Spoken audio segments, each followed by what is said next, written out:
Howdy, I'm C.J. Parker, the king of country porno and the last Canadian outlaws. Well, as Ma Nelson declared me to be.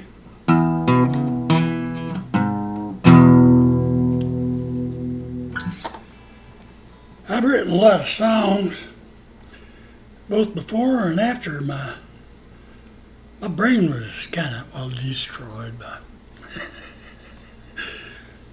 by the Nazi rat fuckers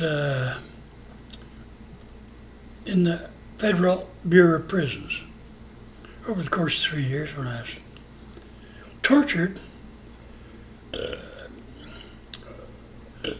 long before I was ever convicted of a crime, in order to get me to confess to the crime. And then, after being convicted, which was that was a foregone conclusion, I got tortured just basically for being there.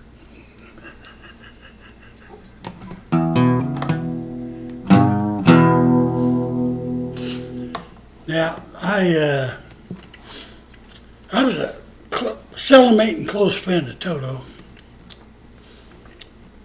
and he suffered even more horribly than I did.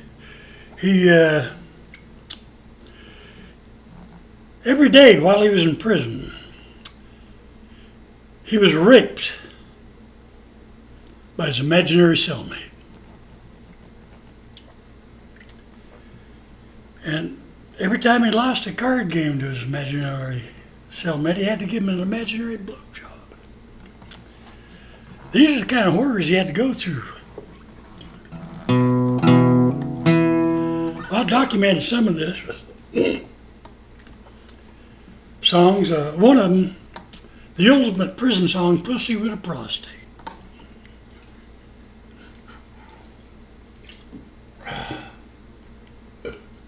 It's a pussy with a prostate. It really ain't half bad, as long as you don't eat it, because it tastes a lot like ass. It's a pussy with a prostate, try it and you find you'll never leave your brothers behind.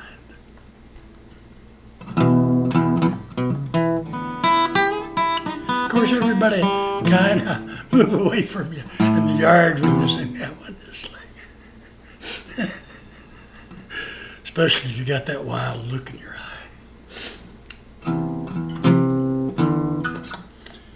And being the king of country porno, they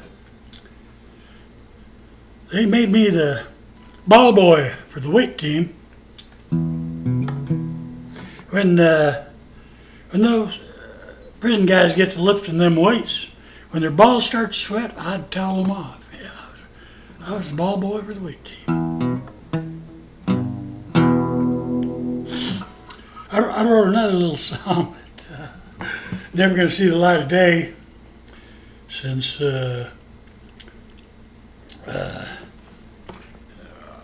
well, Toto was told by the powers that be and at Three Rivers, one of the lieutenants, that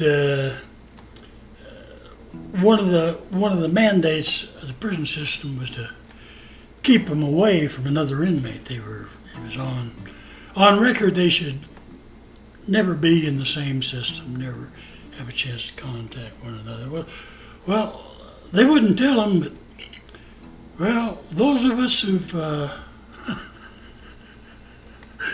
used the shell escape to check out what exactly is on the POP records, turns out it was James Dalton Bell. Remember the Dalton gang? Yeah.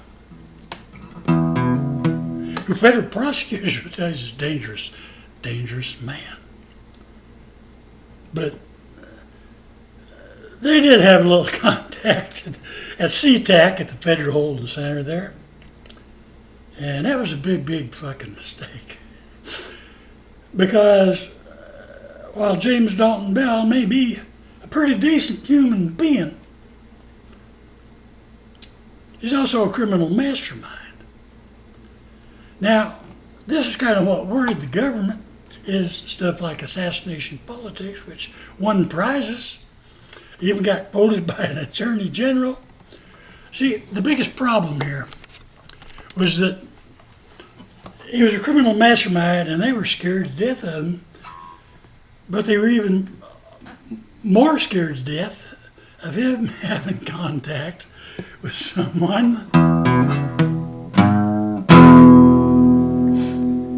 that was genuinely out of his mind.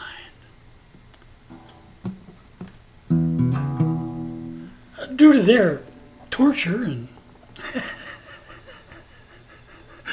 heavy-handed tactics and unethical and criminal treatment. But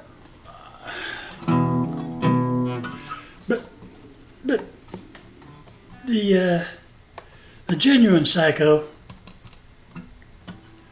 due to human error, ended up at SeaTac, coming into contact with a criminal mastermind and getting the information that would prove invaluable and bring him to justice, even though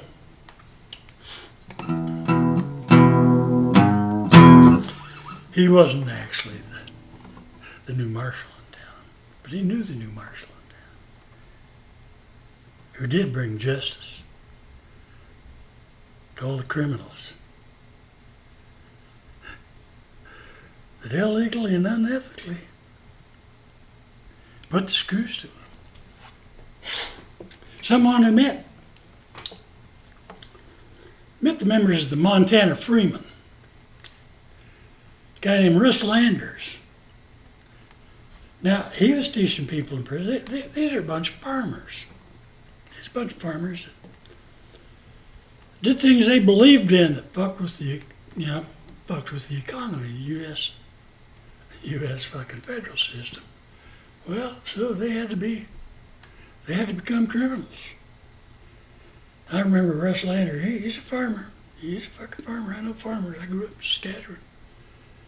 I remember him telling me about the picture they had of him in the paper demonizing, holding a rifle. Yeah, one of them dangerous Montana Freemen. He laughed. He said, that's probably the only time I ever held a gun in my life. They managed to find that picture. Didn't show any pictures of them farming. And the Montana Freemen were some of the most upright, decent folks I ever met, and they were teaching them fucking prisoners how to put it to the system and get the goddamn rice. And Leroy ought to be a fucking saint.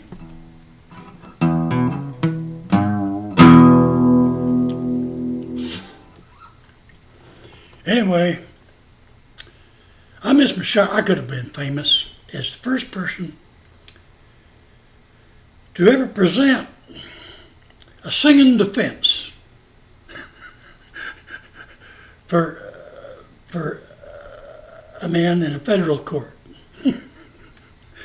See, Toto just busted his ass trying to get his constitutional right to represent himself. It was a done deal. That wasn't going to happen. The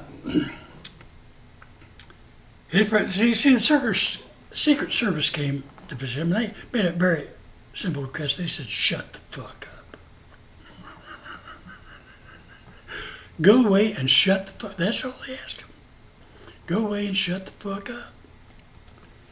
Well, the next day he published a list of the top 10 things you don't want to say to the Secret Service when they come to visit. I believe number 10 was, you hear about the voices, aren't you? They told me you were coming. Round about number 5 was, the First Lady's butt looks pretty good through a scope, don't it? And the number 1 thing you don't want to say, to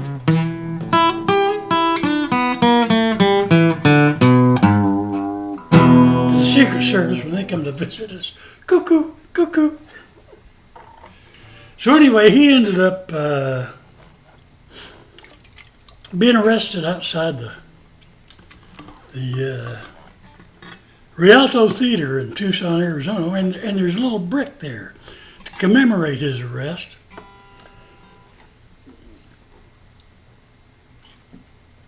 And taken before a judge. Now you got to remember, the Secret Service told him, if you don't shut the fuck up, we could have you sent away for evaluation. That could take a year or so. Basically, hey, we can throw you in a fucking nut house, Bubba, without even charging you with a crime, without even convicting you of a crime. Well, Toto went to court and told the judge, I'll represent myself. She said, no, you won't. I'm going to appoint a public defender to protect you. This was the first time he was denied his right to represent himself. And a court-appointed lawyer appointed who, a few days later, requested that his client be sent to the prison for the criminally insane for evaluation. Which, amazingly enough, just as the Secret Service had predicted, took the better part of a fucking year.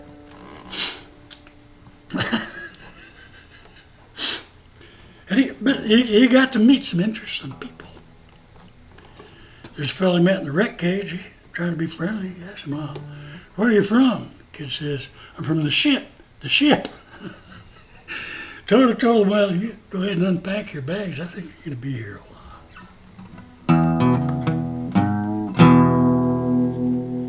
Well, anyway, like Toto used to tell me, he said, I had so much fun in the prison for the criminally insane, I'd have my head examined, then he'd slap his forehead and go, oh yeah, that's what I was there for. Never mind, I did. But I think his joking was just a coping mechanism to help him get past all the torture he was being subjected to and being raped by his imaginary cellmate every day he was in prison.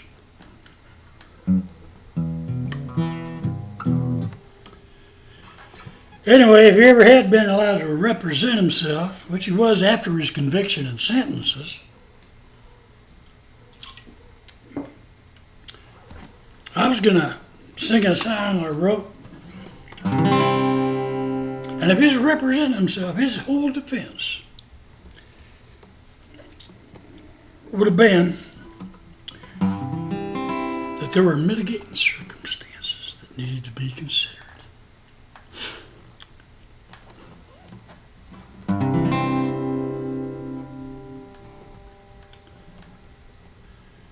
The song was called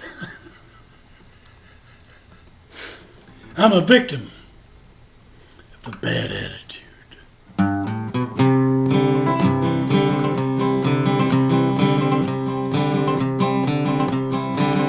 Mama yelled at me once and I was stricken with a lifelong medical condition. First time Papa spanked me, first I became a victim.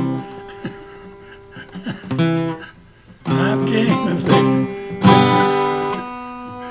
Fuck me.